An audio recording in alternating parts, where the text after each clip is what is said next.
Here's a special news report for Neepawa Access Television.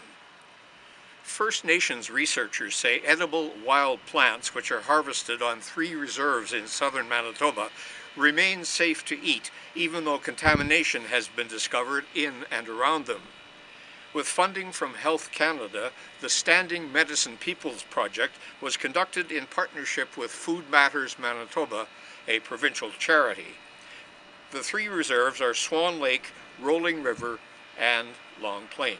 The 6 plants were Saskatoons, raspberries, pincherries, nannyberries, riverbank grapes, and the medicinal herb known as wike or sweet flag. They've been harvested for centuries by indigenous gatherers as both food and medicine. 18 samples of berries and roots, along with the soil beneath them, were tested at a Winnipeg lab. Several of the more than 100 different toxins tested for were found, not only in some of the roots, but to some degree in every soil sample as well.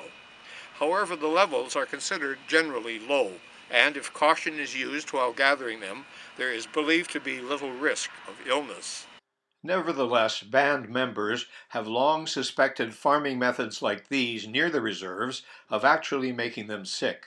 In some cases, farmers also lease land right on the reserves where similar methods are used. As both ground and aerial spraying have been on the increase, so too have reports of diabetes and even cancer among both the young and old. And it's unlikely this study will lessen those suspicions. Among the contaminants found were dieldrin, dicamba, arsenic, 2,4-D, and glyphosate. Each of these is a crop pesticide, either banned years ago and still lingering in the soil, or still in widespread use today. Perhaps most concerning is wike. Its root is used widely as a blood purifier and many other things. 6 of 8 wike roots had arsenic concentrations exceeding Health Canada standards, so the advice is gather it in the safest areas possible and use only in moderation. Researcher Dave Daniels of Long Plain First Nation is an expert in wild plants. This year we found that there's more, that the pesticides are persistent in the soil. Berries are safe to eat. However, the environment is contaminated with chemicals and pesticides and the like, as you can see from the evidence that we presented. The plant has a mechanism to prevent poisons from being transferred into the berry, so the berries are safe to eat. Mm-hmm. So you say there's contamination in the soil that you found? Yes. What do you make of that? Like, what concerns do you have? Well, the long-term impact of pesticides and herbicides in the ground will diminish or will affect the health of the plants eventually, because if it's persistent in the soil, the plant is going to intake these chemicals into their system, and the health of the plant is going to be severely affected. As we find now, the closer you are to agricultural fields, the more leaf damage you have, and some of the trees are actually dead. But the further you get away from agricultural fields, the better the quality of the plant. Daniels has watched over the years while fruit like this has morphed into something quite unrecognizable. It seems the deterioration of the plant or the quality of the berry that we observed over a period of time. The berries used to be robust and very tasteful. Now they're not. They're tinier, and maybe just a climate change or just the weather patterns we've had. We need to observe it over a long period of time. Whereas the 2 studies that we did, they're separated by two years and in similar locations, and that's insufficient time to come to a conclusion. They're saying that the environment is severely being affected, or the berries and qualities of berries are being affected.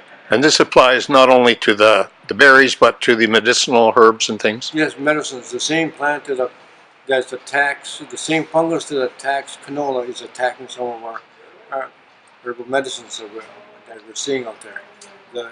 The seed head is is disfigured. The roots are off color. So that same fungus is attacking some of our medicines.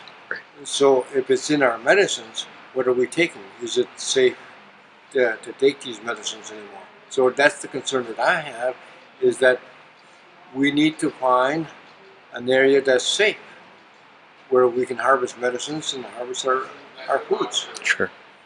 It's important that we do have safe zones, chemical free. The fact is, few people here harvest wild plants anymore, but Daniels lives in hope that the tradition will return for a couple of reasons. First, the cost of supermarket food is going up fast. Secondly, if care is taken, the wild, nutritious berries and roots, so much a part of his people's heritage, can still be found. And community members here know that preserving the traditional ways of gathering and harvesting, especially among the young, will be a challenge, as the lure of a more individualistic, market-based economy competes with their connection to the land. It would be wrong to speculate on what's causing the illnesses being experienced here, but a study done in 2002 by the Manitoba Centre for Health Policy left little doubt, at least at that time, about their magnitude. It found that those living on 7 First Nations in this general area, overseen by the Dakota Ojibwe Tribal Council, were dying younger than any other Manitobans, Aboriginal or not. 2 of those reserves were Swan Lake and Long Plain. For a more in-depth version of this story, please visit my online blog, planetinperil.ca. For Nipoa Access TV, I'm Larry Powell on Long Plain First Nation.